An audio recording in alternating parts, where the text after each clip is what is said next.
Coach ini beneran pandai lihat, atau dia emang gila, atau aku yang gila gara-gara baca komik ini. What the fuck? Cheers everybody, welcome back to my channel, Aldi. Dan hari ini kita akan membahas sebuah manga lagi, yaitu Homunculus. Nah, mungkin bagian dari kalian tahu atau udah pernah nonton videonya di video yang ini, bahwa aku beli komik Homunculus ini volume 10. Dan ketika aku lihat isinya, ketika aku lihat isi dari manga ini, aku yakin kalau ya, aku harus baca manga ini dari awal. Dan karena itulah I buy it. Dan ternyata komik ini menjadi salah satu komik psikologis kesukaanku. Dan kita bakal bahas Homunculus. Dan selamat datang di Wibu Talk. Manga ini menceritakan seorang laki-laki atau seorang tokoh utama kita bernama Susumu Nakoshi. Nah, si Nakoshi ini statusnya rada-rada nggak jelas gitu. Dia tuh seorang gelandangan, tapi bukan gelandangan.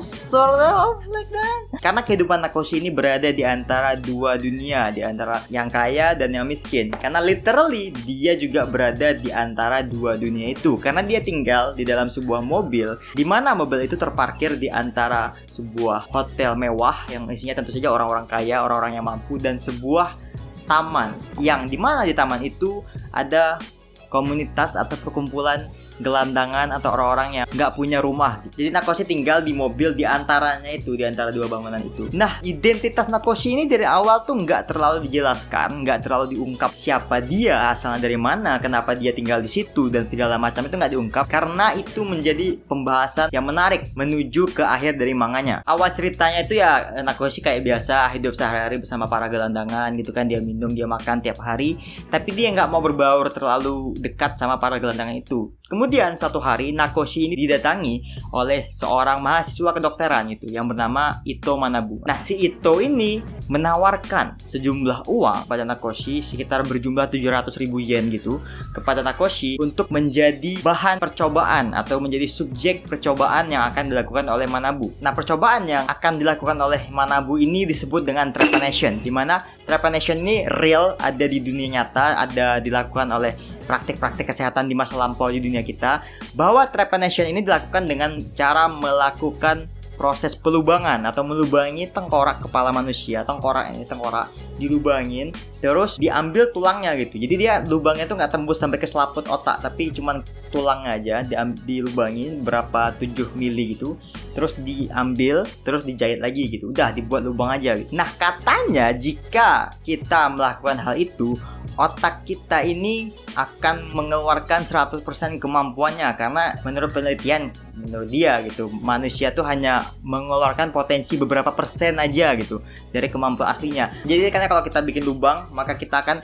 membuat udara lebih masuk ke otak kita, dan ya gitulah, otak semakin kuat, semakin berfungsi dan lain-lain bla bla bla gitulah gitu. Jadi ketika otak manusia itu katanya jika mengeluarkan potensi terbaiknya, maka dia akan bisa kayak melihat hantu, bisa membaca pikiran, bisa melihat hal-hal yang mungkin kayak kekuatan super yang bisa dikeluarkan oleh otak manusia gitu. Itu kata si Manabu. Awalnya si Nakoshi ya menolak gitu, siapa ente gitu kan, tiba-tiba didatangin oleh om-om kayak gini gitu di tengah jalan, nawarin, oh aku ngasih duit kok ke ente gitu kan untuk ngelubangi kepala ente mau nggak gitu, enggak kan gitu kan. Jadi si Nakoshi ini masih ada akal sehat, dia nolak tawaran tersebut walaupun duitnya juga udah habis gitu kan. Tapi karena satu dan lain hal, akhirnya dia menerima tawaran dari Manabu itu dan akhirnya setuju untuk melakukan trepanation ke dirinya sendiri. Nah, setelah melakukan operasi tersebut, Manabu dan si Nakoshi ini team up lah gitu, kayak sepakat untuk melihat hasil dari operasinya gitu. Apa yang terjadi pada Nakoshi gitu, apa sih pengaruhnya gitu kan. Selama beberapa hari mereka coba,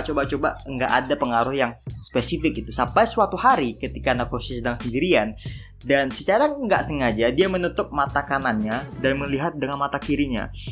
Dan sesuatu yang aneh muncul di penglihatan Nakoshi, yaitu dia mulai melihat orang-orang itu memiliki wujud yang aneh gitu, wujud yang random. Nah, ternyata setelah diusut demi usut lebih lanjut, ternyata Nakoshi mampu melihat masalah psikologis orang lain, masalah hati orang lain dalam bentuk aneh-aneh tersebut, dan kemudian mereka sebut dengan homunculus. Jadi homunculus di sini adalah perwujudan emosi psikologis dari orang-orang yang dilihat oleh Nakoshi. Namun nggak semua orang gitu yang terlihat wujud homunculusnya, hanya beberapa orang aja. Ada yang terlihat normal, ada yang nggak terlihat normal gitu, kayak wujud-wujud tadi gitu. Nah, akhirnya Manabu dan Nakoshi sepakat untuk menyelidiki lebih lanjut ini apa sih gitu. Terus kenapa si Nakoshi bisa ngelihat, terus maksudnya apa, hubungannya apa ke perasaan psikologis si orang itu. Mereka mulai berinteraksi dengan orang-orang tersebut gitu. Mereka mulai mencari tahu apa sih yang terjadi